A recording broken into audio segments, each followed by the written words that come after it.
Assalamualaikum warahmatullahi wabarakatuh. Di sini kami akan mempresentasikan hasil akhir dari laporan praktik kerja lapangan. Izinkan saya share screen terlebih dahulu.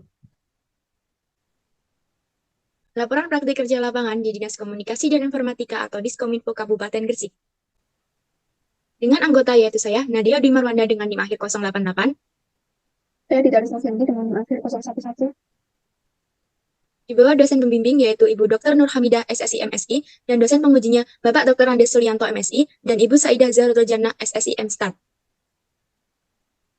Yang pertama yaitu pendahuluan. Berdasarkan pasal 1 ayat 9 Undang-Undang Nomor 1 Keputusan Nomor 12 Tahun 2012 tentang pendidikan tinggi, yaitu sesuai dengan TRI Dharma mencakup 3 kewajiban pokok. Salah satunya yaitu melakukan kegiatan praktik kerja lapangan. Dalam program ini, mahasiswa dapat menggabungkan teori yang dipelajari di kelas dengan pengalaman praktis. Mereka akan langsung terlibat sebagai anggota tim kerja di dalam satu organisasi.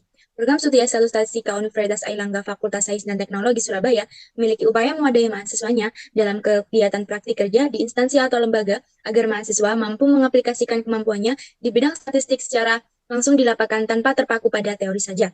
Salah satu lembaga instansi tersebut yang berkaitan dengan bidang statistik adalah Dinas Komunikasi dan Informatika Kabupaten Gresik. Kami melakukan PKL di Diskominfo Gresik pada bidang statistik dan informasi publik. Di Dinas Komunikasi dan Informatika Gresik, kami melakukan di sana dalam kegiatan pengumpulan, pengolahan, dan publikasi data mahasiswa, membantu dalam memproses pengumpulan dan juga penginputan data dalam GDA. Kemudian pada rumusan masalah yaitu yang pertama, bagaimana mendeskripsikan kerja dan kegiatan praktik kerja lapangan di Dinas Komunikasi dan Informatika Kabupaten Gresik. Yang kedua, bagaimana mendeskripsikan hasil kerja selama praktik kerja lapangan di Dinas Komunikasi dan Informatika Kabupaten Gresik. Yang ketiga, bagaimana mendeskripsikan kondisi astronomis dan geografis, kondisi demografis, dan kondisi ekonomi Kabupaten Gresik tahun 2022.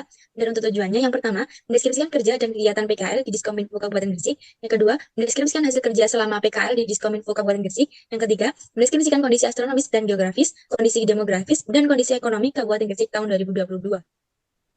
Untuk manfaatnya, ada manfaat bagi mahasiswa, bagi statistika UNED, dan bagi Diskominfo Gresik. Ada pada layar berikut.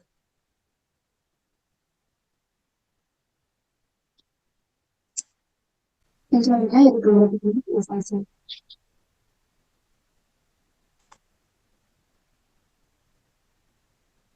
Sekilas tentang distribusi. Undang-Undang Nomor 39 Tahun 2008 mengatakan bahwa Kementerian Kominfo yang sebelumnya dikenal sebagai Departemen Pemerintahan bertanggung jawab atas urusan informasi dan komunikasi di Indonesia.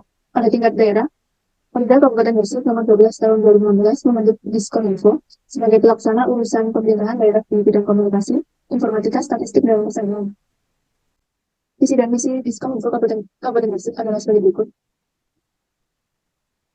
Lalu untuk tugas pokok dan fungsinya adalah sebagai berikut.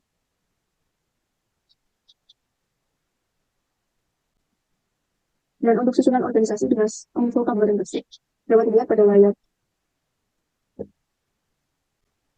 Yang selanjutnya yaitu pelaksanaan praktik kerja lapangan. Kami melaksanakan PKL dimulai tanggal 26 Juni 2023 sampai 28 Juni tahun 2023 pada hari Senin sampai Kamis jam 7.30 sampai 16.00 WIB dan Jumat pada jam 7.00 sampai 16.00 WIB yang beralamatkan di Jalan Dr. Walidin Sudirojodo nomor 60 Kecamatan Kebomas Kabupaten Gresik Jawa Timur. Untuk rincian kegiatan PKL, kami melaksanakan apel pagi, lalu mempelajari tugas pokok divisi SIP, lalu kami membuat kumpulan data GDA yang akan diupload ke website Open Data Gresik.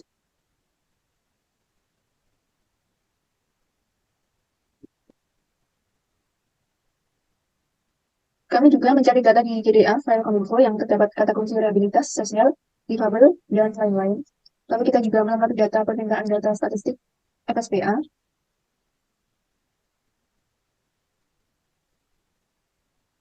Dan kami juga mencari konten di Instagram lengkap Gresik pada postingan bulan Desember 2022 untuk FSPA. Selanjutnya, yaitu kita membuat buku panduan fungsi transaksi data atau informasi data interaksi, kemudian membuat SOP atau project penyimpanan dan pemeriksaan data, kemudian kita meng-cross-check daftar data pemerintahan Kabupaten Gresik. Kemudian kita juga mengikuti sosialisasi Komite Komunikasi Digital atau KKD tahun 2023 di kantor Bupati, kemudian melakukan cross-check daftar data pemerintah Kabupaten Gresik. Kemudian memilah data yang bisa dipilah berdasarkan gender untuk rencana tahun ke depan.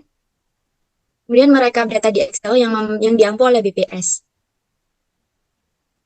Selanjutnya yaitu memenuhi data permintaan UNEL dari berbagai dinas yang ada di Kabupaten Gresik. Kemudian membuat kumpulan data GDA 2023 di Dinas Tenaga Kerja Kebutuhan Siswi dan mengupload ke website Open Data Gresik. Selanjutnya yaitu hasil kerja lapangan. Dari jam kerja yaitu ada hari Senin sampai hari Jumat. Untuk seragam yang PNS yaitu seragam dinas PNS. Untuk yang non PNS yaitu atasan putih, bawahan hitam, kerudung putih untuk perempuan. Kemudian hari Selasa, Rabu, dan Kamis yaitu atasan batik dan bawahan hitam. Dan hari Jumat yaitu pakaian olahraga. Yang pertama yaitu ada deskripsi hasil kerja praktik, kerja lapangan di Diskominfo Kabupaten Gresik. Yang pertama membuat kumpulan data dan mengupload Gresik dalam Angka atau GDA 2022 dan 2023. Untuk yang pertama ini ada profil open data dari Kabupaten Gresik. Di sini kita mengacak data pada organisasi RSUD Ibu Sina, Pendidikan, Kementerian Agama, dan Dinas Tenaga Kerja yang belum terupload ke website open data Gresik. Kemudian penulis kami membuat kumpulan data GDA tahun 2022 dan tahun 2023 yang belum ada pada website open data Gresik. Kemudian kita memasukkan data-data yang sudah kami dapat ke dalam bentuk CSV yang dibuat oleh Badan Pusat Statistik Kabupaten Gresik. Kemudian kita mengupload ke dalam website Open Data yang sudah kita bentuk ke dalam file format CSV tadi. Selanjutnya yaitu mengecek dan melengkapi permintaan data statistik peta atau FSPA, yaitu kami mengecek dan melengkapi data permintaan FSPA yang ada di Kabupaten Gresik. Tugas ini dikirim melalui file Microsoft Excel yang telah dikirim oleh pembimbing lapangan. Nah, di sini ini terdapat beberapa variabel dari 18 kecamatan yang ada di Kabupaten Gresik. Nah, ini adalah permohonan atau permintaan yang belum kita update. Setelah itu kita update dengan mencari data di Gresik dalam angka.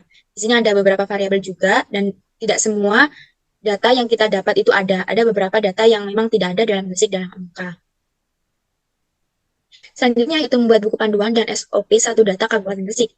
Yang pertama, di sini kita membuat buku panduan fungsi transaksi data atau informasi pada portal pendata Kabupaten Gresik. Yang kedua, membuat buku panduan fungsi interaksi penggunaan data portal pendata Kabupaten Gresik dan SOP satu data Kabupaten Gresik. Yang ketiga, SOP pengumpulan dan penyebarluasan data satu data Kabupaten Gresik. Kemudian, data tersebut ini sudah disetujui oleh Kepala Dinas Komunikasi dan Informatika Kabupaten Gresik. Pelaksanaan dilakukan oleh wali data dan produsen data. Selanjutnya, yaitu ada cross-check daftar data satu data Indonesia, SDI, dan GDA Pemerintahan Kabupaten Gresik. Di sini ada beberapa link dari SDI yang harus kami cross-check, dan di sini ada data Gresik dalam angka 2023 yang juga akan kami sesuaikan datanya berdasarkan jenis kelamin dan berdasarkan umur dari berbagai instansi. Setelah itu, semua data-data yang sudah terkumpul, kita mendapatkan data SDI yaitu sebanyak 11 data dan data GDA sebanyak 19 data. Selanjutnya yaitu kami mengikuti kegiatan sosialisasi Komite Komunikasi Digital atau KKD tahun 2023. Sosialisasi ini dilaksanakan di kantor Bupati yang ada di Gresik. Kemudian pada sosialisasi tersebut, Kepala Dinas Komunikasi dan Informatika, Ibu Ninek Asyurukin menjelaskan bahwa dengan adanya rapat koordinasi ini dapat mewujudkan pemilu yang sehat dan berintegritas. Selanjutnya yaitu merekap data dari BPS Kabupaten Gresik. Merekap data di sini yang diampu oleh BPS saja, dan diantaranya ada imunisasi, stunting, kemiskinan, kesejahteraan masyarakat, IPM, pengangguran, dan tingkat kemandirian daerah. Di sini ada data-data yang kita cari, kemudian setelah itu data-data yang telah kita rekap di sini, itu ada penurunan stunting, imunisasi, air minum, dan kesejahteraan masyarakat, kemiskinan. Data yang tidak ada, yaitu ada data kemandirian daerah dan sanitasi. Data-data tersebut kami cari ke Gresik dalam angka. Selanjutnya yaitu ada memenuhi data permintaan Universitas Airlangga. Data-data ini terdiri dari berbagai macam data dari berbagai dinas, BMKG, Bapeda, pemerintahan desa, PNB, dan sekolah. Nah, di sini data-data tersebut kami cari dari berbagai sumber yang valid seperti Gresik dalam angka tahun 2023. Tapi tidak semua data-data yang sudah kami rekap ini itu ada semua karena memang data yang sudah terpenuhi itu cuma ada di Dinas Pendidikan, Dinas Lingkungan Hidup, Dinas Kesehatan, Dinas Pariwisata dan Ekonomi Kreatif, Kebudayaan, Kepemudaan dan Olahraga, Bapeda dan Pemerintahan Desa. Kemudian setelah data yang kita cari sudah terkumpul, kami akan mengupload ke dalam Google Drive yang dimiliki oleh akses Dinas Komunikasi dan Informatika Gresik.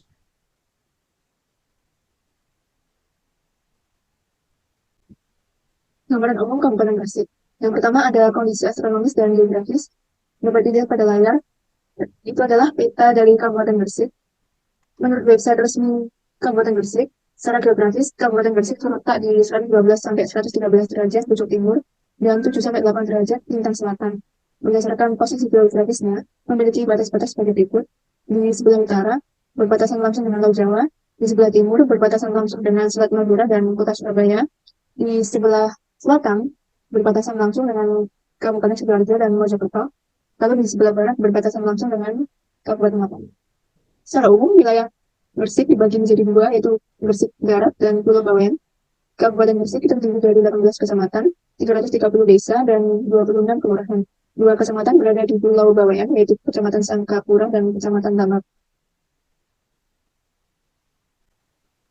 Yang kedua yaitu kondisi demografis.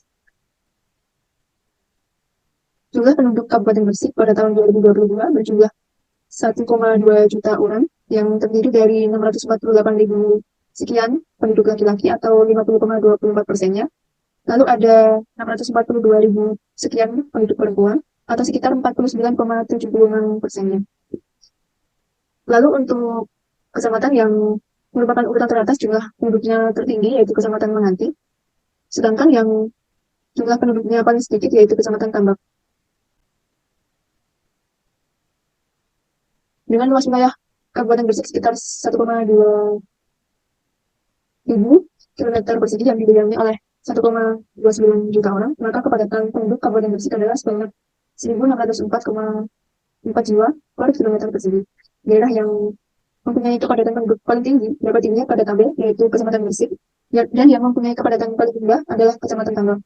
Sebagian besar wilayah kecamatan di Kabupaten Gresik tingkat kepadatannya cukup rendah. Hal itu dikarenakan adanya wilayah-wilayah di Kabupaten Gresik yang mungkin tidak terlalu dihuni karena sebagian besar wilayahnya dialokasikan untuk kegiatan lain seperti pertanian, industri, dan kawasan hutan. Jika dibandingkan dengan tingkat kepadatan penduduk yang tinggi, jadi dikarenakan wilayah tersebut berada di perkotaan dan luas daerahnya sempit. Lalu yang ketiga ada kondisi ekonomi. Dilihat pada produk domestik regional bruto Kabupaten Gresik menurut sektor atas dasar harga berlaku berdasarkan lapangan usaha dalam satuan miliar pada tahun 2020 sampai 2022. Dapat dilihat pada diagram batangnya, selama 3 tahun terakhir, kontribusi terbesar adalah sektor industri pengolahan, kemudian diikuti oleh sektor perdagangan besar dan eceran, dan sektor konstruksi. Untuk tahun 2022 sendiri, sektor industri pengolahan memberikan sumbangan sekitar 49,44% atau bahkan hampir setengah dari seluruh sektor, diikuti oleh sektor industri sebesar 12,67% dan sektor konstruksi sebesar 8,74%. Yang terakhir yaitu kesimpulan dan saran. Berdasarkan hasil kerja PKL di Diskominfo, dapat ditarik kesimpulan. Yang pertama yaitu PKL dilaksanakan di kantor di bidang SIP mulai hari Senin tanggal 26 Juni sampai dengan hari Jumat tanggal 28 Juni 2023 bertempatan di kantor Diskominfo Kabupaten Gresik.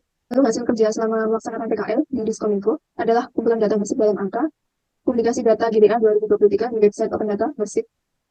Lalu berdasarkan hasil analisis yang kami peroleh, diperoleh kesimpulan yaitu secara geografis Kabupaten Gresik terletak di 112 sampai 113 derajat bujur timur dan 7 sampai 8 derajat lintang selatan.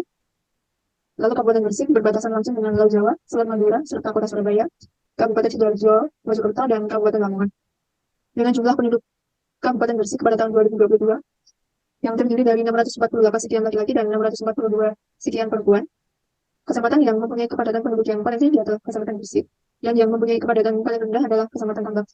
Dan selama 3 tahun terakhir, kontribusi terbesar sektor PDRB adalah industri pengolahan, kemudian diikuti oleh sektor perdagangan besar dan eceran, dan sektor konstruksi. Untuk saran yang kami berikan, yang pertama kepada mahasiswa atau pelajar yang akan melaksanakan PKL untuk dapat mempersiapkan dengan baik, kemudian melaksanakan PKL dengan sungguh-sungguh agar mendapatkan ilmu baru yang sangat bermanfaat. Terlebih tidak semua ilmu yang diajarkan di tempat PKL diajarkan di perkuliahan. Lalu yang kedua kepada Dinas Kominfo Kabupaten Gresik diharapkan lebih menggalakkan sosialisasi permohonan data kepada masyarakat, memperbarui data tepat waktu, meminimalisir adanya kekosongan data dalam website Open Data untuk meningkatkan pelayanan Dinas Kominfo Kabupaten Gresik kepada masyarakat.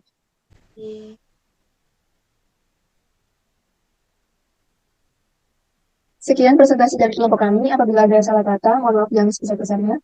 Wassalamualaikum warahmatullahi wabarakatuh.